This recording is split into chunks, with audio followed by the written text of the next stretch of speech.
La dernière fois, on avait présenté les perturbations en général. Maintenant, on va rentrer plus en détail. On va regarder exactement ce qu'on a dans les fronts froids et fronts chauds. Et à votre avis, quel nuage annonce l'arrivée d'un front chaud? Alors, donc voilà déjà la structure générale du front froid et du front chaud. Donc vous voyez qu'à l'avant, on a donc l'air froid antérieur qu'on avait vu la dernière fois. On a donc un front chaud qui est très peu pentu, d'accord, et assez plat. Et on a des nuages au-dessus. Ensuite, on a le secteur chaud. Et derrière, on a le front froid qui arrive avec derrière l'air froid postérieur dans le ciel de traîne. D'accord. Voilà. Donc, avec une perturbation qui avance de la gauche vers la droite. Alors, le front chaud d'abord. Donc, le front chaud, comment il se situe? Donc, on va voir, comme on a une pente très faible du front, vous voyez, il s'étend jusqu'à 600 km. On a donc des nuages féminins, donc des stratiformes, d'accord. Et donc on va avoir des stratus, des nimbostratus, des altostratus, et tout en haut, tout devant, on a donc les cirrus, d'accord. Donc c'est les cirrus qui annoncent l'arrivée de la perturbation, et donc, donc du premier élément de la perturbation qui est le front chaud.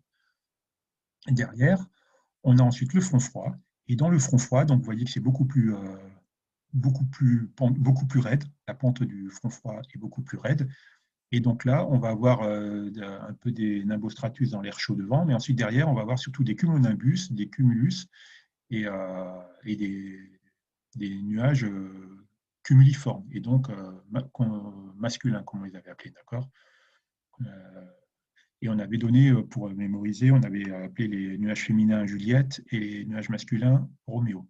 Et donc là, en fait, ce que vous avez aussi, c'est que le front chaud, il va être rattrapé par le front froid. Donc, le front froid, donc les Roméo, on imagine Roméo qui rattrape Juliette, qui court après Juliette, et ils vont se rejoindre. Et quand ils vont se rejoindre, on le verra dans la prochaine vidéo, on va voir ce qu'on appelle l'occlusion.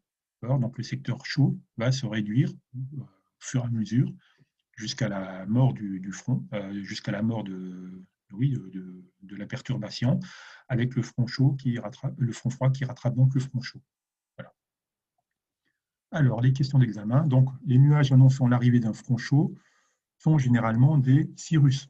C'est les cirrus qui annoncent le front chaud. Et cette question, elle tombe très souvent. Elle tombe assez souvent, ou des questions similaires. Donc, ce sont les cirrus. Ce sont forcément des nuages féminins, et ce sont des nuages hauts.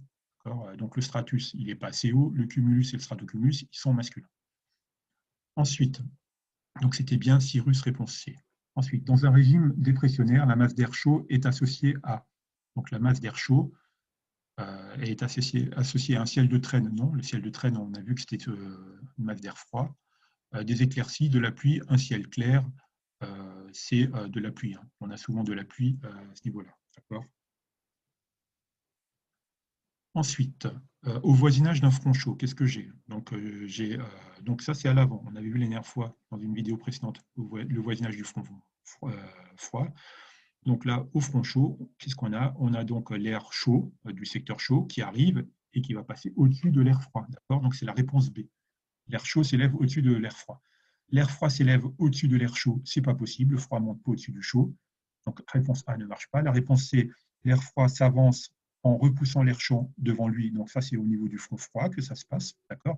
Et l'air chaud s'affaisse sous l'air froid, non, c'est pas le cas non plus, d'accord. Le froid, il passe pas en dessous, le chaud, il passe pas en dessous du froid. Deuxième planche de questions.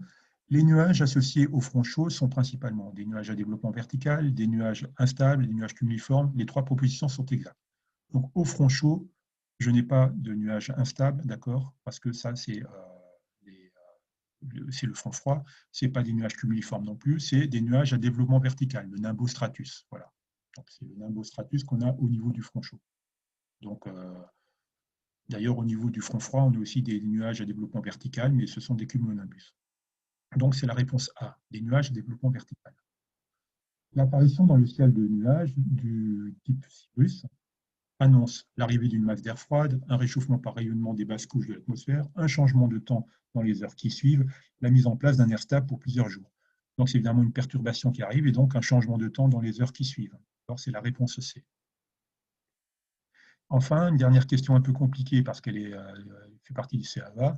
Donc, le front chaud d'une perturbation se caractérise par la pression qui augmente brusquement, pluie fine ou bruine, plafond bas, la pression en baisse, pluie forte et brève, nuages sombres et bas, la hausse des pressions, temps de giboulée et nuages cumuliformes, la pression stable et basse, pluie soutenue, nuages épais et menaçants. Donc, c'est pas la C et la D qui correspondent plus à des nuages masculins, d'accord? C'est la réponse A. Donc, en fait, on a effectivement la pression qui augmente assez rapidement, et la température aussi d'ailleurs.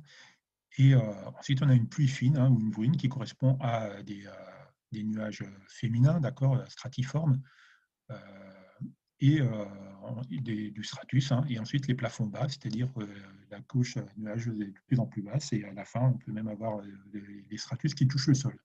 On appelle du brouillard.